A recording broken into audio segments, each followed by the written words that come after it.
Welcome to today's episode of Polished. Today we're very fortunate to be joined by the lovely Jenny Morawska. Welcome, Jenny. Thank you.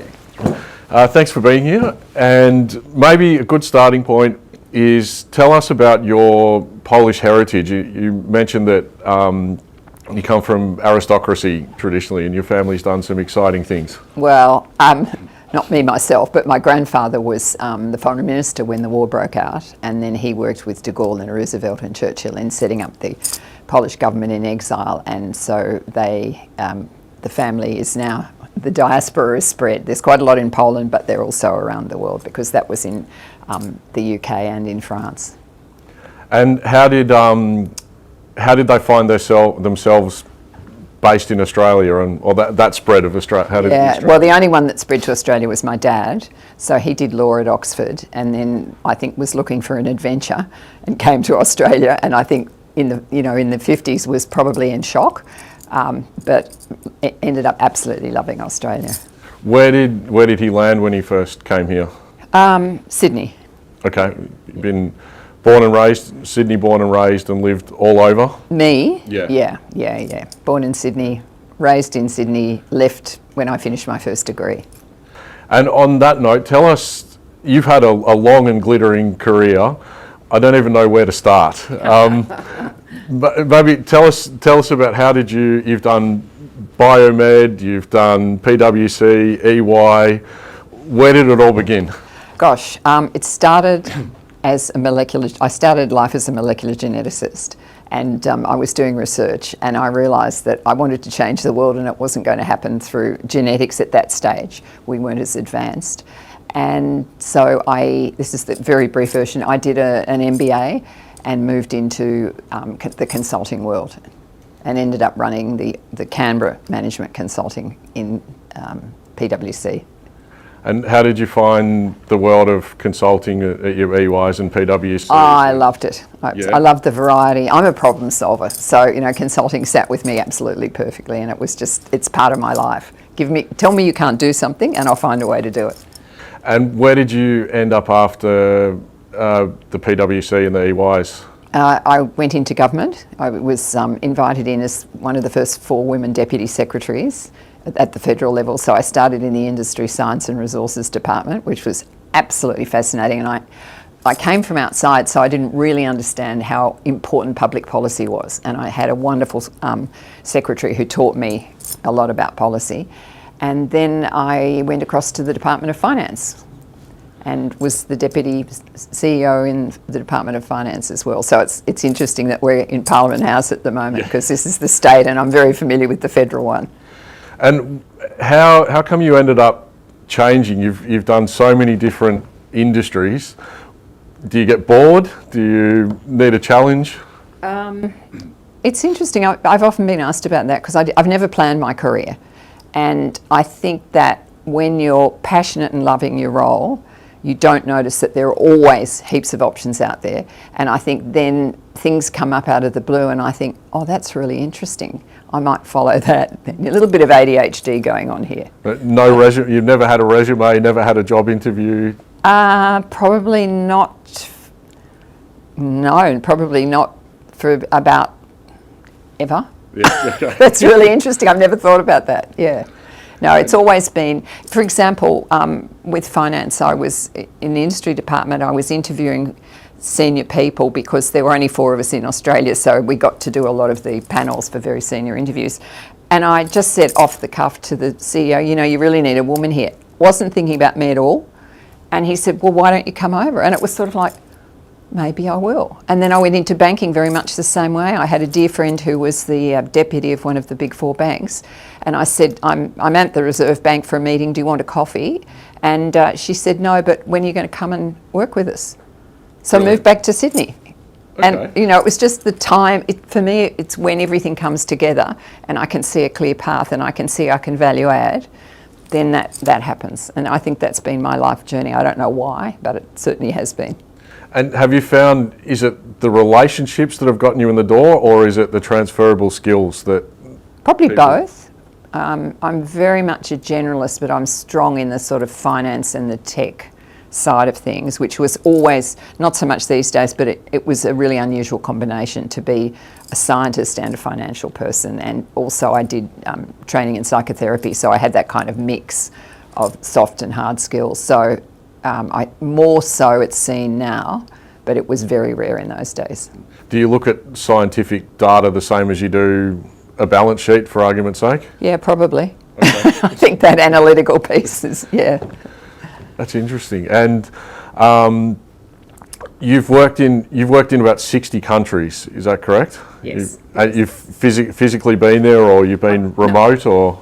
I've been a mixture of both. So, for instance, I worked with the Swedish Foreign Ministry for 10 years, but based in Australia, but I would go to Sweden 2 or 3 times a year, and we would work with countries that were at the tipping point of war or just come out of war, and we'd bring together the seniors, presidents or vice presidents or whatever, and basically it was to get them talking. And we do 3 countries twice a year. So sometimes we did it in country and sometimes we did it in Sweden, so it depended. And then I had other roles. I worked in the States and I worked in the UK and I worked in France. So.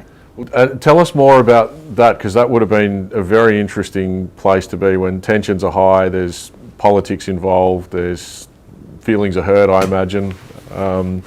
How did you navigate those sort of conversations when you've got two guys that want to kill each other? Well, it was really interesting. First of all, we took them to an island in the north of Sweden, and they didn't have phones, which makes a huge difference. And we did a lot of activities, and we talked a lot about strategy, and I had a team of about 7 people from different countries around the world. We came together, we did workshops, but we had breaks, and we'd structured the whole thing so that you brought a physical intervention or a meal or something in before things got too heated. And by the end of it, there were some really interesting conversations that people would never have had before. And worst case, just get the schnapps out or something and... Oh, not so much schnapps in Sweden. Have a sauna. Oh, we did. We had something called a sauna boat, and we cut a hole in the ice, and then we had a hot spa on one side and a proper little wooden sauna on the other side. And I jumped in, and I have the record of being the person that got out the fastest because it was so cold. But we used to do things like that, and it was, very, very Swedish, but very new for a lot of people. Whatever works. Yeah, exactly. Yeah. That's fine. And what are you up to nowadays? You've got many businesses. I have, but predominantly I'm a board director, and I also do some AI strategy work and mentoring and coaching. Where do you see AI taking the world in the near future? I think, look, it's interesting. I think it's a net positive, and I see it as a tool. I am a member of, Stephen Hawking set up something called the Lifeboat Foundation before he died, and I'm on several of their advisory boards, and that's looking at the ethics of AI. And I remember back as a baby geneticist, we got together globally and looked at where genetics was going and what we would and wouldn't do in the realm of human experimentation. And I feel that we need to do something like that with AI. However, I think, for me it's a net positive. I think it's a bit overhyped, it's a tool. And I think the fear can sometimes get in the way of actually standing back and saying, well, how can I use it? What safeguards do I need? And so on. Do you think it's very much the pendulum has swung one way and it'll come back like a lot of industry changes? Look, I think geopolitically. I mean, I do some global political, not non-political EU meetings and so on. And I just think that human nature is if you swing too far one way, you'll come back. So I think we're in the midst of a swing in one way, and I think we're starting to come back the other way.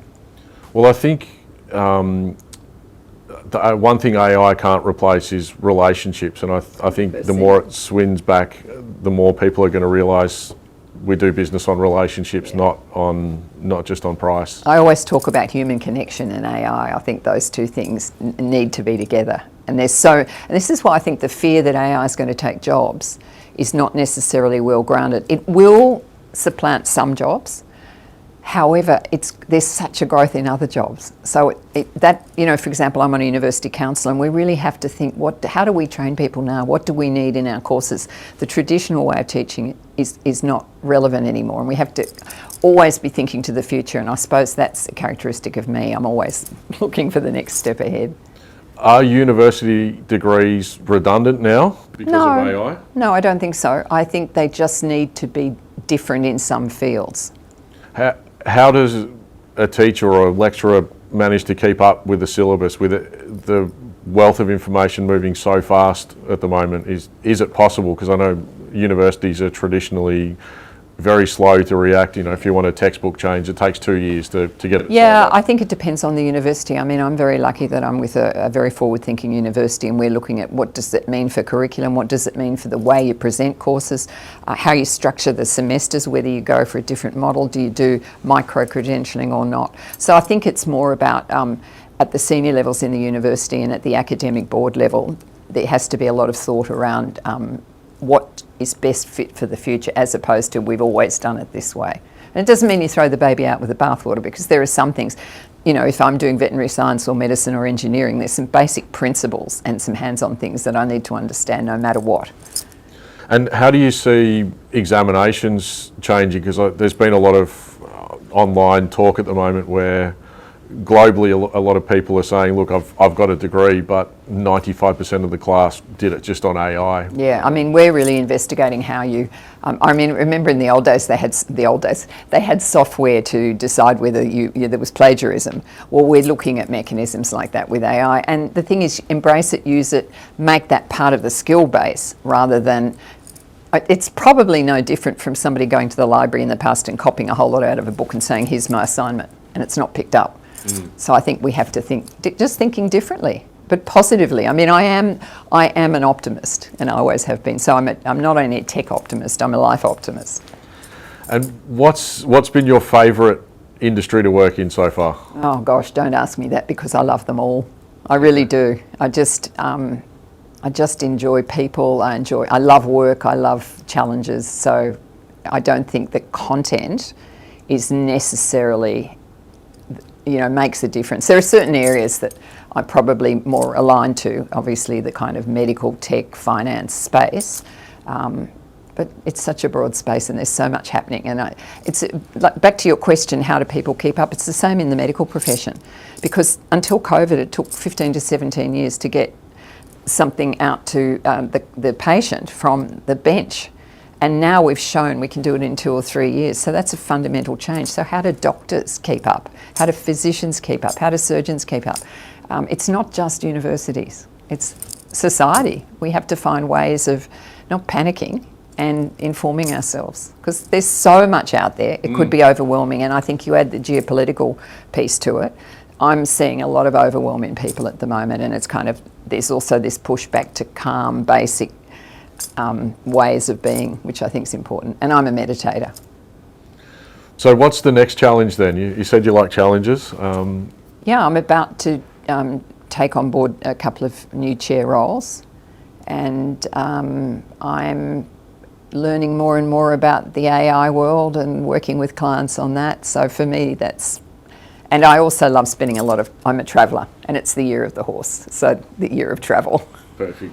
Where's your next holiday to? I'm going to Europe. Oh, fantastic. Yeah. Fantastic. I'm going walking in Sweden. Oh, excellent. Yeah, no saunas this time? I doubt it. Well, not in the ice anyway, because it's summer. Yeah, good point. Yeah. Fantastic. Thank you very much for joining us today, Jenny. Lovely to have you on board, and thank you for your time. I loved it. Thank you. Thanks, Jenny.